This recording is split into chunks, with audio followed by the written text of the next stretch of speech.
United Nations.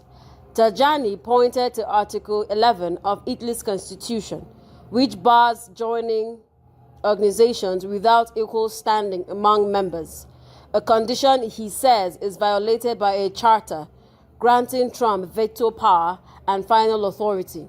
However, after what he called a very positive meeting with U.S. Secretary of State Marco Rubio and Vice President J.D. Vance in Milan, Tajani said Italy is ready to assist in Gaza, including training local police.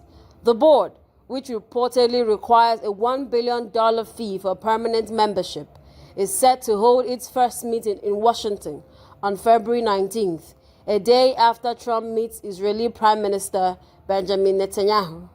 Hungarian Prime Minister Viktor Orban has confirmed he will attend.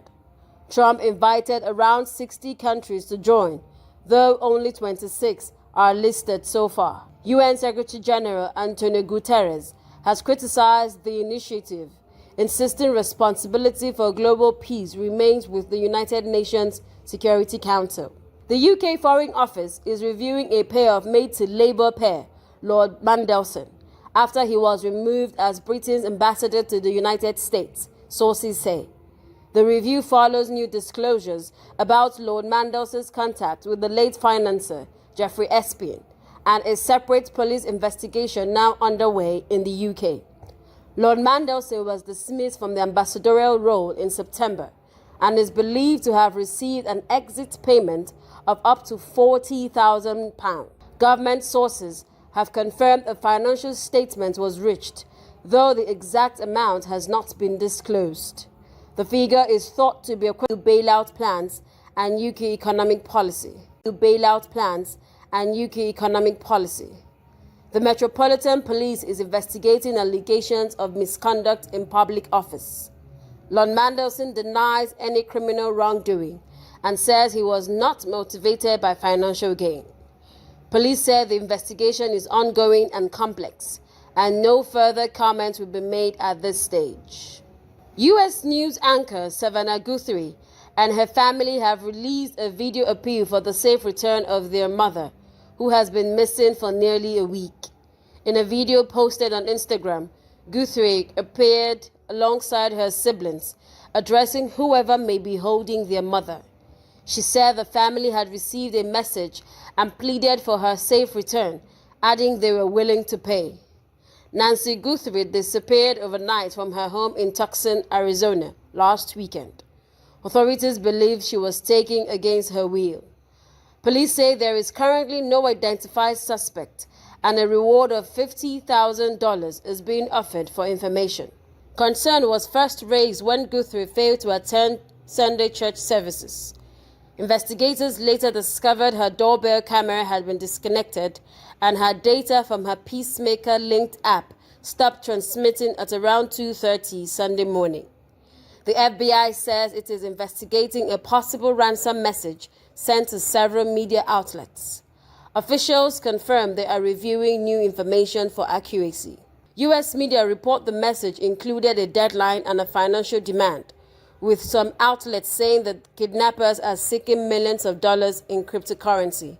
The investigation remains ongoing. People across Japan are braving heavy snow to vote in a snap election called by Prime Minister Sanae Takaishi, with opinion polls predicting a decisive victory for her governing coalition.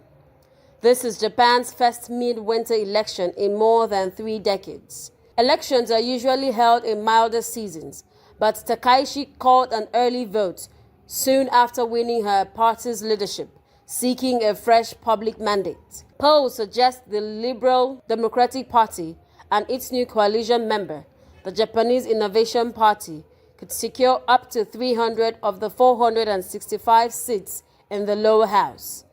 The vote marks a dramatic turnaround for the LDP, which recently lost its parliamentary majority following corruption scandals and rising living costs. After 2 prime ministers resigned amid plunging approval ratings, Takaishi has emerged as a popular and stabilizing figure. Her campaign has focused on promises of tax cuts and subsidies, though critics question whether increased spending will help Japan's sluggish economy, given the country's high levels of government debt. Analysts say her personal popularity has helped boost support for the LDP, but severe winter weather could suppress turnout, particularly in northern and eastern regions. Early voting figures appear lower than at the last election, with about 4.6 million people casting ballots in advance, a drop of around 2.5%, widely attributed to the weather. Heavy snowfall has been reported in several areas, including Niigata Prefecture, while transport disruptions have affected trains, ferries, and flights. Rare snowfall was also seen in Tokyo as voters made their way to polling stations. Takaishi, a close ally of former Prime Minister Shinzo Abe, is known for her strong defense stance and nationalist policies. Despite holding traditional views on family and gender roles, she has gained strong support among younger voters. Since taking office in October, approval ratings for her government has remained high, and her popularity has been amplified by a strong social media presence. She has also become an unexpected pop culture figure, with fashion items associated with her selling out and online fan culture growing rapidly. In the streets of Lahore, there are signs that Basant has returned. A kite snagged on power lines, the beat of drums in the distance, and flashes of color above the narrow lanes of the old city. The celebration is happening overhead. As the sun sets, rooftops across Lahore fill with families and friends flying kites, watching them weave and climb through the evening sky. For many younger residents, it's their first experience. Basant has been banned for most of their lives, living a generation that has never seen the city's skies like this before. The festival, which marks the arrival of spring and dates back centuries, was banned in 2007 after years of serious injuries and deaths. Razor-sharp kite springs, falls from rooftops, and celebratory gunfire made it one of the city's most dangerous traditions. After nearly 2 decades, Basant has returned under tight restrictions. Authorities have limited celebrations to 3 days and banned large kites and dangerous string. Nets have been installed over some streets, and motorcyclists have been given protective metal rods to prevent serious injuries. Police say more than 100,000 kites and thousands of rolls of unsafe string were seized ahead of the festival. Drones and repositioned CCTV cameras are monitoring rooftops and skies across the city. Despite the risks, many see Basant as a moment of reunion and cultural revival.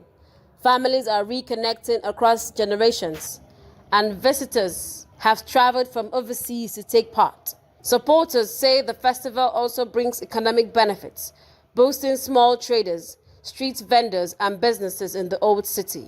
For many in Lahore, the sight of kites filling the sky again is deeply emotional, a tradition reclaimed cautiously after years of absence. And that's it on the foreign scene.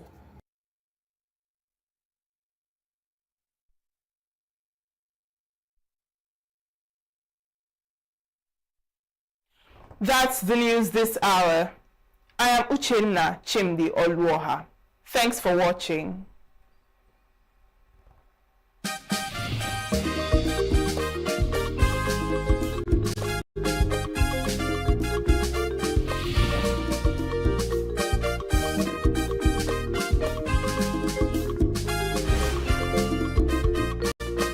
Origins and the strength of our people. Our stories are shaped by resilience. Our paths are built on consistency. From the hands that create with precision, skills live here, creativity thrives here, excellence is practiced here, where every detail matters. We tell our stories with clarity and share our truths with confidence. We build influence with intention. Our voices reflect who we are and carry our identity. We build a strong foundation in the dignity of honest work, pride in showing up every day, strength in consistency, respect for the process, and strong value in our efforts. This is who we are, rooted in service to humanity, guided by compassion, driven driven by responsibility beyond self, committed to life, and purposeful in every action we take. It is not just a conversation, it is representation, it is preparation, it is intention made visible. And it is history taking shape from the dream team. We can do it. February 14th, 2026. International Conference Center, ICC. This is bigger than one person. This is about all of us. You are invited.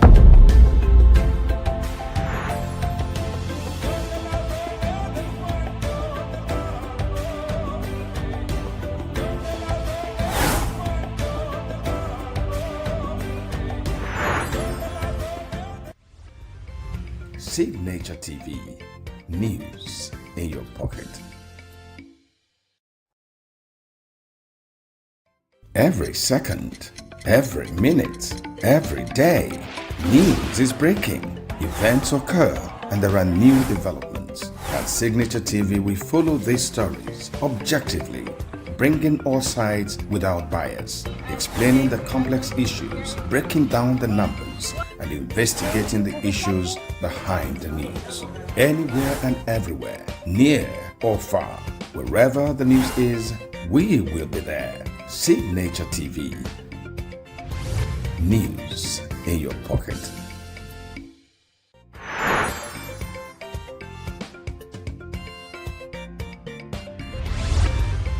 Signaturetv, news in your pocket.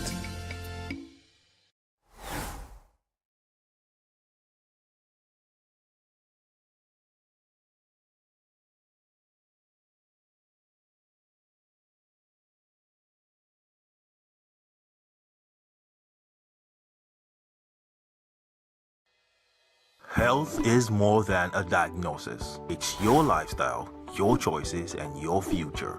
Join us on Inside Health, your weekly deep dive into the story. You with needed energy, information, sessions with net worth guests. When you have people who have no track record becoming your leaders, you have a problem. There's no outstanding graduate when Obi took over from me. I left in all the accounts of Anambra State 13.8 billion for him. Your day cannot be complete without Signature Morning on weekdays and Signature New Day on weekends. There is no better way to start your day except Signature Morning and Signature New Day every day on Signaturetv.